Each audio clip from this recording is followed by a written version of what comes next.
जय हिंद दोस्तों, अगर आप मंडी उप निरीक्षक की तैयारी कर रहे हैं और एक सही स्ट्रेटजी की तलाश में हैं तो ये वीडियो आपके लिए है। क्योंकि एग्जाम ज़्यादा पढ़ने से नहीं निकलता, एग्जाम सही तरीके से पढ़ने से निकलता है। तो वही सही तरीका मैं आपको आज की वीडियो में बताने वाला हूँ। आज की वीडियो में मैं आपको कुछ प्रैक्टिकल टिप्स देने वाला हूँ जिसको अगर आप सही तरीके से 90 दिनों तक फॉलो करते हैं तो आपका सिलेक्शन के बहुत करीब पहुंचेंगे, बहुत अच्छा नंबर स्कोर कर पाएंगे और आप सिलेक्शन भी हासिल कर सकते हैं। तो वीडियो को एंड तक देखिएगा, एक भी टिप को छोड़िएगा मत, एक भी एडवाइस को छोड़िएगा मत। आपके लिए वीडियो बहुत इंपॉर्टेंट होने वाला है। चलिए शुरू करते हैं। वीडियो अगर अच्छा लगेगा तो वीडियो को लाइक जरूर करिएगा। चलिए देखते हैं। तो इसमें देखिए, आप मंडी उप निरीक्षक 2026 में जो पेपर होने वाला है, ये 2026 के सबसे हाईलाइटेड पोस्ट में से एक है और सबसे अच्छे पोस्ट में से एक है, क्योंकि इसका जो योग्यता है वो यहाँ पे सामान्य स्नातक है। कॉमन ग्रेजुएशन वालों के लिए पोस्ट है, सब लोग भर सकते हैं। परीक्षा का जो डेट है वो है 26 अप्रैल 2026। आपके एग्जाम कैलेंडर में ये डेट आ चुका है और आपकी योग्यता रहेगी कॉमन ग्रेजुएशन। कोई भी कॉमन ग्रेजुएशन वाला यूनिवर्सिटी से अगर ग्रेजुएट हुआ है तो वो इस फॉर्म को भर सकता है। ठीक है, तो यहाँ पे आपको मैं सिलेबस का डिस्कशन बताता हूँ। ये पेपर 2021 के आसपास इससे पहले भी हुआ है, लेकिन ये जनरल कैटेगरी वालों के लिए नहीं आया था, रिजर्व कैटेगरी वालों के लिए आया था। लेकिन इस बार ये पोस्ट जो है वो सबके लिए आने वाला है। तो उस समय जो सिलेबस इसका था वो लगभग वही सिलेबस रहेगा, थोड़ा बहुत उसमें बदलाव रहेगा। क्या क्या बदलाव रहेगा ये मैं आपको बताने वाला हूँ। देखिए, सबसे पहले उस समय के सिलेबस अगर आप देखेंगे तो 10 नंबर का यहाँ पे हिंदी का था। अब उस समय पेपर हुआ था 150 नंबर का, है ना। अब जो है व्यापम के सारे पेपर 100 नंबर के होते हैं, तो ये पेपर भी 100 नंबर का होगा। ये एक बदलाव है, लेकिन जो सिलेबस है वो कोई बदलाव नहीं होगा, सिलेबस लगभग सेम रहेगा।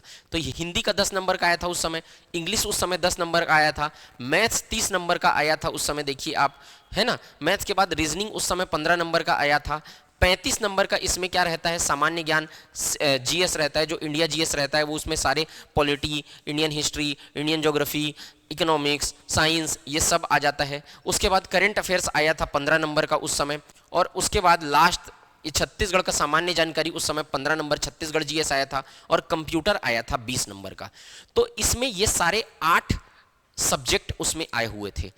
इस बार भी ये 8 सब्जेक्ट, ज़्यादा चांस है कि ये पूरे पूरे सब्जेक्ट रहेंगे, लेकिन नंबर का डिस्ट्रीब्यूशन जो है वो कम हो जाएगा। अब उसी अनुपात में कम होगा जैसे पिछले बार था। ज़्यादा नंबर का मैथ रीजनिंग था तो इस बार भी ज़्यादा नंबर का मैथ रीजनिंग रहेगा। 3rd नंबर में सबसे ज़्यादा नंबर का कंप्यूटर था तो इस बार भी वही रह सकता है। अब यहाँ पे आप देखो, ये पार्ट था 8 पार्ट में आया हुआ था। अब पिछले बार हुआ था 150 नंबर का पेपर, तो इस बार कितने नंबर का होने वाला है, 100 नंबर का। लेकिन जो कॉमन सिलेबस है वो तो वही रहेगा ना, ऐसा नहीं है मैथ रीजनिंग को थोड़ी निकाल देगा उसमें से, तो वही रहेगा। तो आप इस सिलेबस को पकड़ो, आप नंबर के डिस्ट्रीब्यूशन पे उतना ध्यान अभी मत दो मत। लेकिन इतना मैं आपको बता सकता हूं, 2 चीज जो वहां पे कॉमन रहेगा। एक तो ये है कि मैथ रीजनिंग का जो है वो सबसे ज्यादा नंबर का वेटेज था। पिछले बार भी 30 नंबर का मैथ्स था, और यहाँ पे 30 नंबर का मैथ्स था, और रीजनिंग था 15 नंबर का, टोटल 45 नंबर का था। इस बार भी मैथ्स और रीजनिंग का वेटेज सबसे ज्यादा रहेगा, पहला। दूसरा, 100 नंबर का पेपर होगा, दूसरा बदलाव। तीसरा, यहां पर मंडी अधिनियम जोड़ सकता है, मंडी अधिनियम जोड़ सकता है।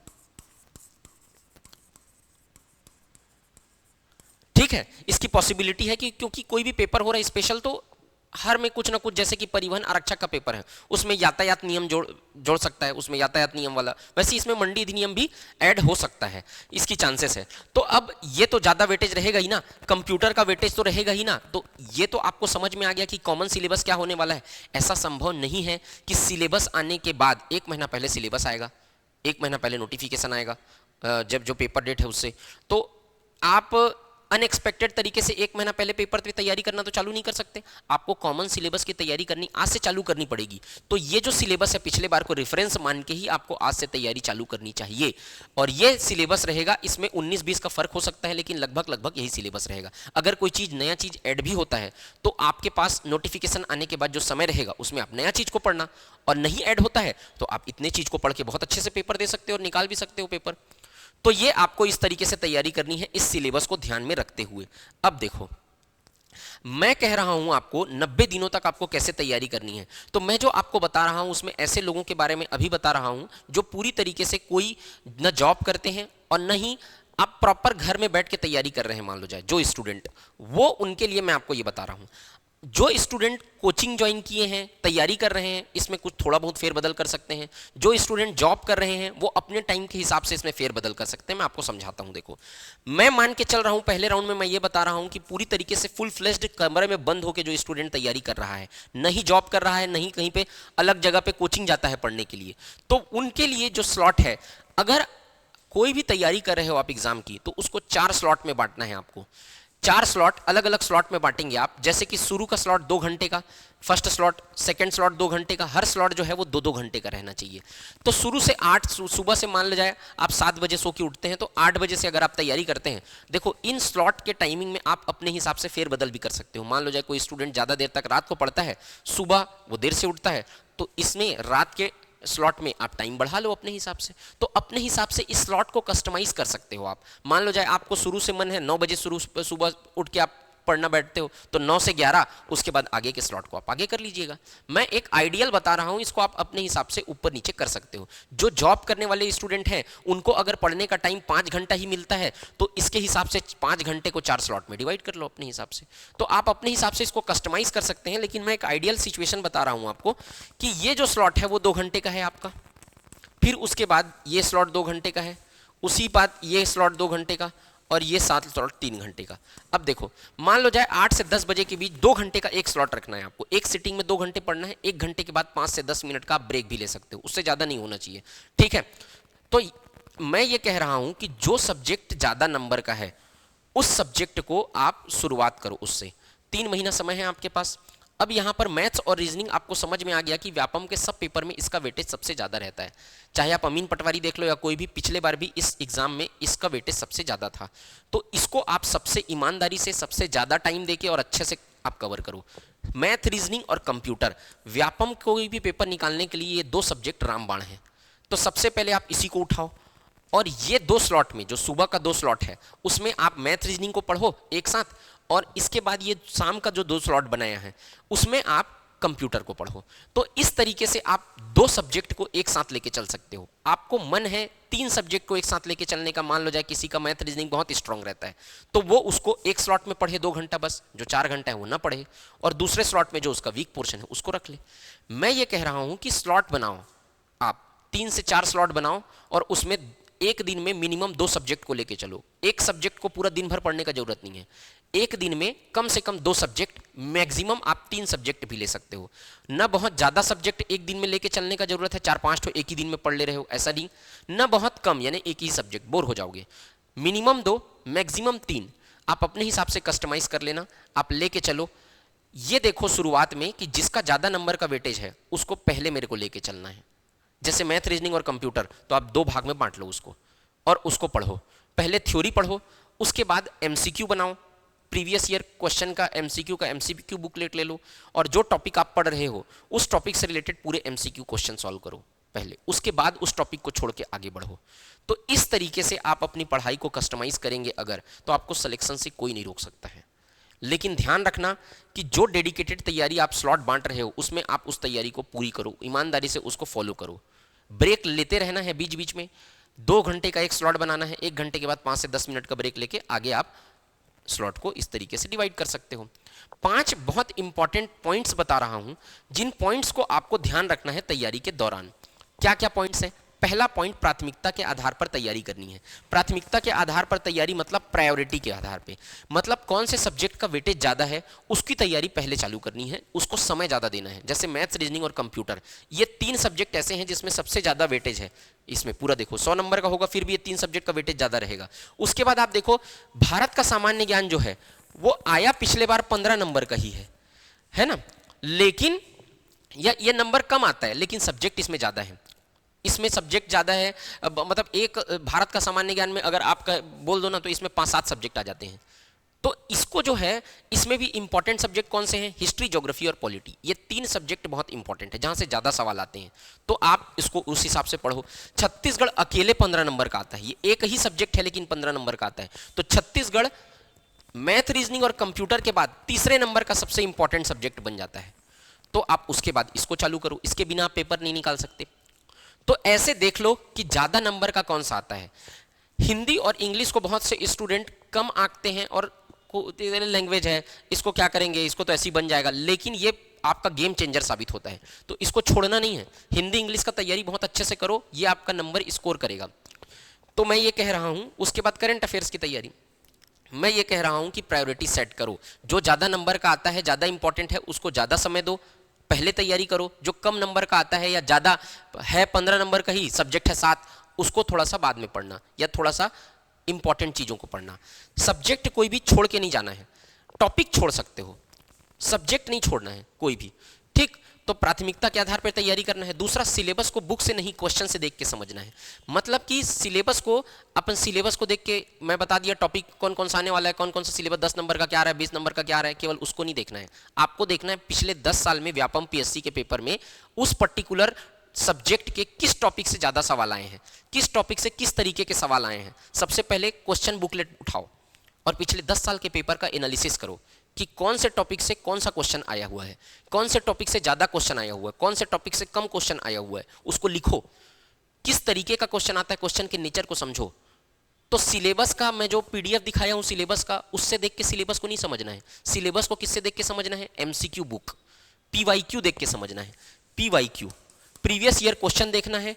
देखो, फिल्टर करो कि जो टॉपिक से ज़्यादा क्वेश्चन आया है उस टॉपिक को पहले पढ़ो, उस टॉपिक को कोई भी नहीं छोड़ना है। जिस टॉपिक से कम क्वेश्चन आया है उसको लास्ट में स्किप भी कर सकते हो।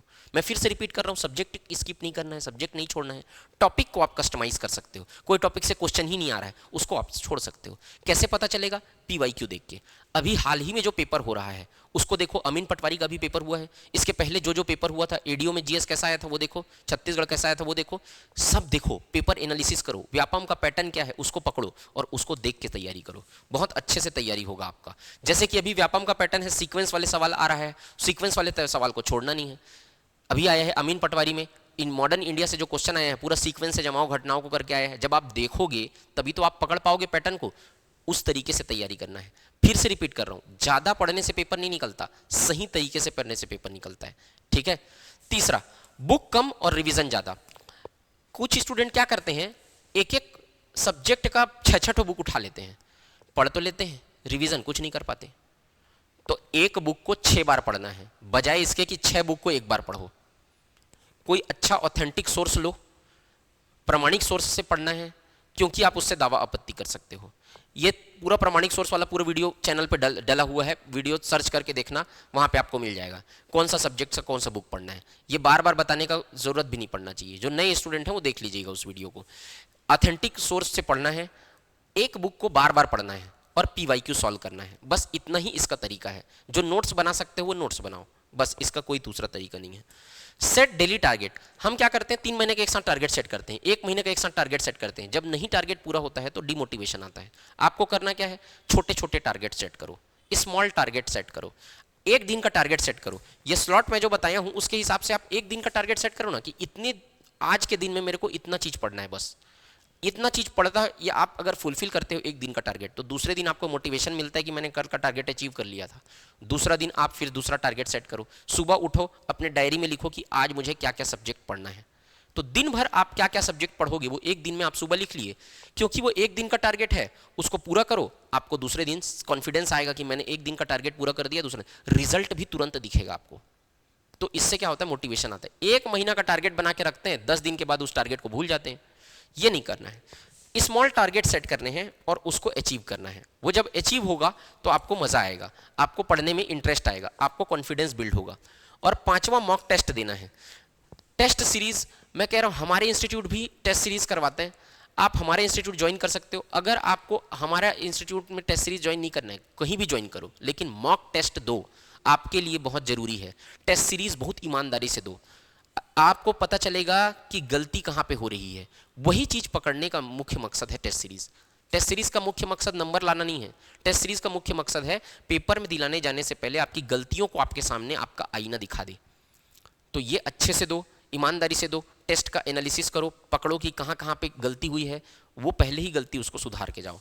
तो यहां पर मैं 5 आपको तरीके बताया, इनको अगर आप फॉलो करते बहुत अच्छे तरीके से आपका पेपर जो है वो निकल सकता है। अब देखिए, अगर हमसे जुड़ के आप तैयारी करना चाहते हैं तो हमारा बैच जो है वो 5 जनवरी से मंडी उपनिरीक्षक की क्लास जो है वो स्टार्ट होने वाली है। 5 जनवरी से। यहाँ पर ये ऑफलाइन और ऑनलाइन दोनों ही मोड पे ये क्लास होगी। यहाँ पर ऑफलाइन की फीस 3,000 रुपये है, लेकिन शुरू के जो 100 स्टूडेंट हैं उनको ये फीस जो है वो 2,500 रुपये 2,499 रुपये में प्राप्त होगा। जैसे ही वो स्टूडेंट फिल होंगे वो ये फीस जो है वो बढ़ जाएगा। इसलिए अगर आप ज्वाइन करना चाहते हैं जल्दी से जल्दी ज्वाइन कर लीजिए, ये बहुत जल्दी पूरा हो जाता है, फीस इसके बाद बढ़ जाएगी। और ऑनलाइन अगर ज्वाइन करना चाहते हैं तो इसकी फीस 2,000 रुपये है, लेकिन शुरुआत में अभी अगर आप ज्वाइन करते हैं तो 1499 में आप ज्वाइन कर सकते हैं। ऑफलाइन कोई भी तरीके का दिक्कत है, ऑफलाइन वगैरह ज्वाइन करना है तो हमारा MG टावर गोल चौक DDU नगर में हमारा सेंटर है, वहाँ पर आके आप पढ़ाई कर सकते हो। यहाँ पे आप कोर्स ज्वाइन करने से रिलेटेड कोई भी प्रॉब्लम है, कोई भी क्वेरी है तो यहाँ पे आपको नंबर दिए हुए हैं, इस नंबर पे कॉल करिए और कॉल करके वहाँ पे कोई भी समस्या है तो आप इसके बाद पूछ सकते हो। तो ये मंडी उप निरीक्षक का बैच है, दोनों ही मोड पे अवेलेबल है। ऑनलाइन कोर्स ज्वाइन करने के लिए CGPSC नॉलेज एप्लीकेशन डाउनलोड करिए और वहाँ पर ज्वाइन कर सकते हैं। उसी तरीके से परिवहन आरक्षक का भी सेम है, फी स्ट्रक्चर भी सेम है, ऑफलाइन और ऑनलाइन दोनों ही चालू होगा। अब देखो, परिवहन आरक्षक का सिलेबस और मंडी निरीक्षक का सिलेबस, इसमें अंतर नहीं है ज़्यादा, बस ये है कि इसमें मंडी अधिनियम जुड़ सकता है, इसमें यातायात नियम आएंगे, तो जो भी जुड़ेगा आपको सब पढ़ाया जाएगा। बाकी सब सिलेबस दोनों का कॉमन है, तो दोनों की तैयारी अगर आप एक साथ भी करना चाहते हो तो वो भी कर सकते हो, ठीक है। अगर आप अलग अलग तैयारी करना चाहते हो तो अलग अलग भी कर सकते हो। इसका सिलेबस थोड़ा कम रहेगा, इसमें ज़्यादा पार्ट है, इसमें कम पार्ट रहेगा, बस यही अंतर है। इसका जो पेपर है वो 1 हफ्ता पहले है मंडी निरीक्षक से, परिवहन आरक्षक का।